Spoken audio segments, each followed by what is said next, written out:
Good day, class. Today we are looking at social organization. Now, before we dive into the main points, let me ask you a quick question. When you look at Nigeria as a country or even your community, do you see order or do you see confusion?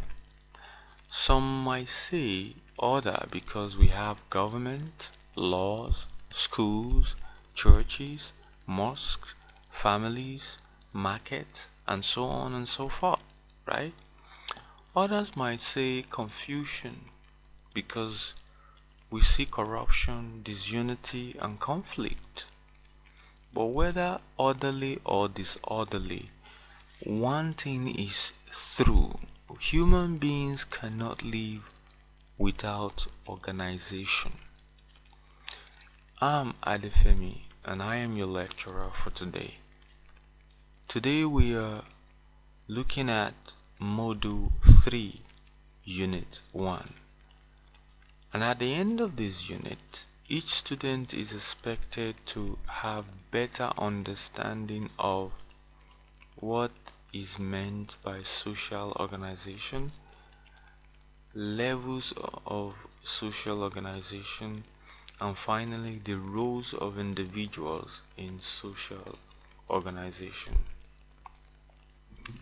Going further, what do we mean by social organization? What exactly does that mean? It simply refers to the way people and institutions are arranged to work together for the survival of society. Think of it like a football team. You have a goalkeeper, defender, midfielder, and strikers. Each person has a role. They don't just run around anyhow, they are structured. That is what social organization is in society.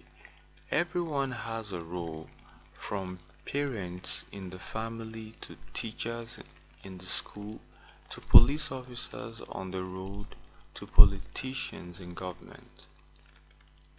The National Youth Service Corps (NYSC) is a form of organization that brings young graduates together for service to the nation. The African Union (AU) is a social organization at continental level, bringing nations together for peace and cooperation. Think of United Nations (UN). It is a huge social organization that gives roles to countries to maintain world peace and development. So you see, social organization is not abstract, it is practical and everywhere around us. Moving further, levels of social organization. We can break it down into three levels. We have interpersonal level. That is number one. This is the smallest and most basic. It is simple, or simply the relationship between two or more people.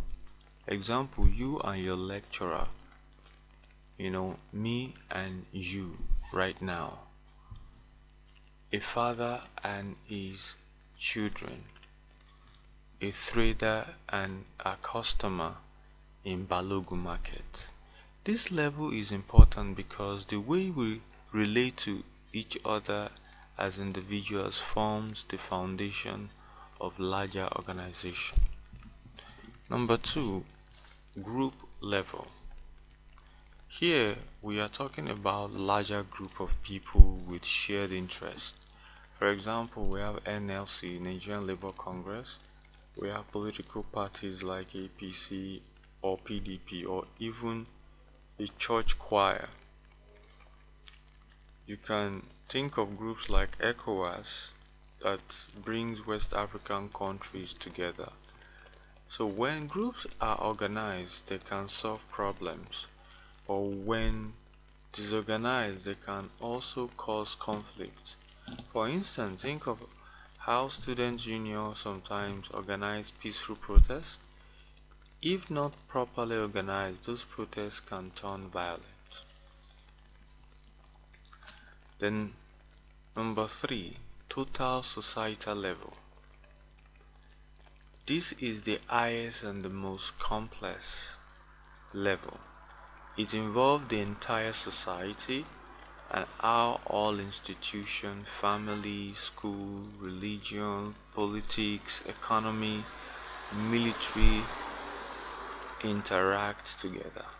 For example, in Nigeria, during elections, we see families, which is interpersonal, political parties, which is groups, and the whole country society working together in the democratic process.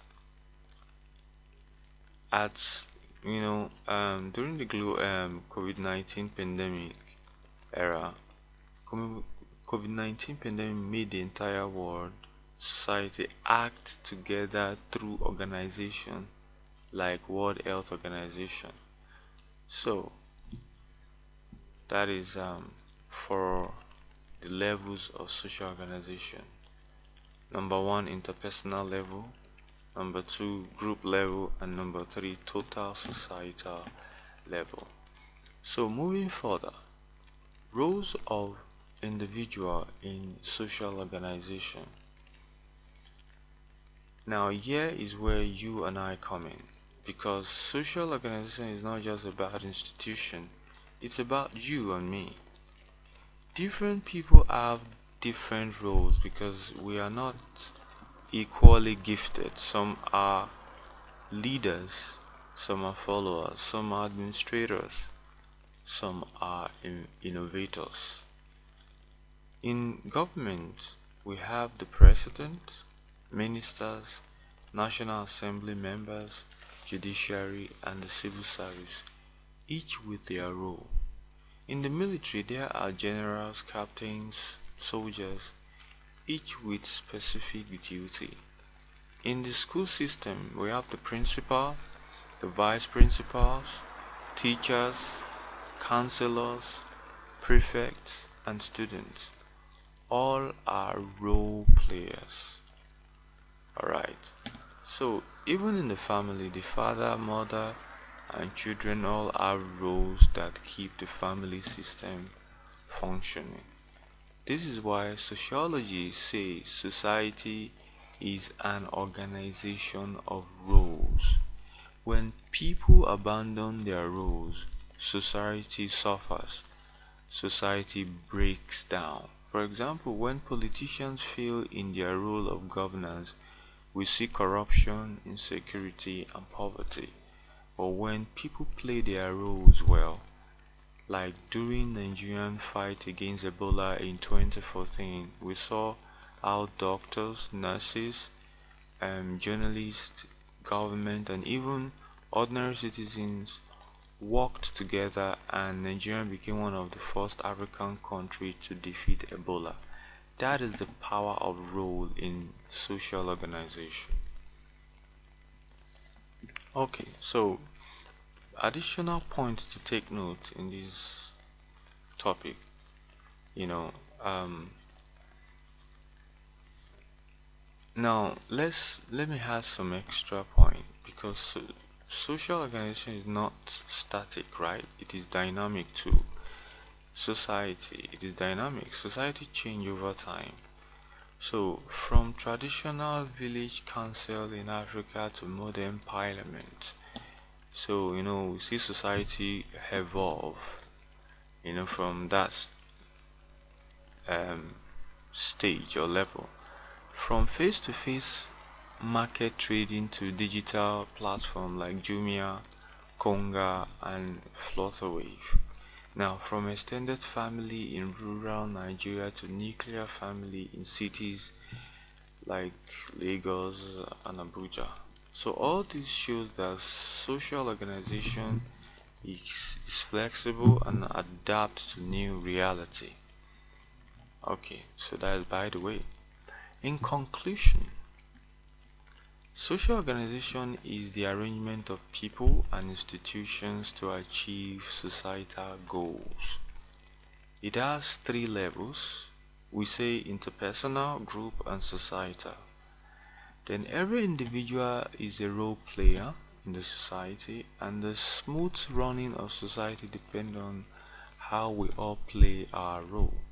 So it is also said that it's dynamic, meaning it change as society evolves. You know. So let me ask this question before I round up today. Can you think of a recent example in Nigeria where failure of roles disrupted social organization? Secondly, give another example where effective roles improve social organization. Um, that is how I will carry the class along in real life, you know, for today. And have a good day, everyone.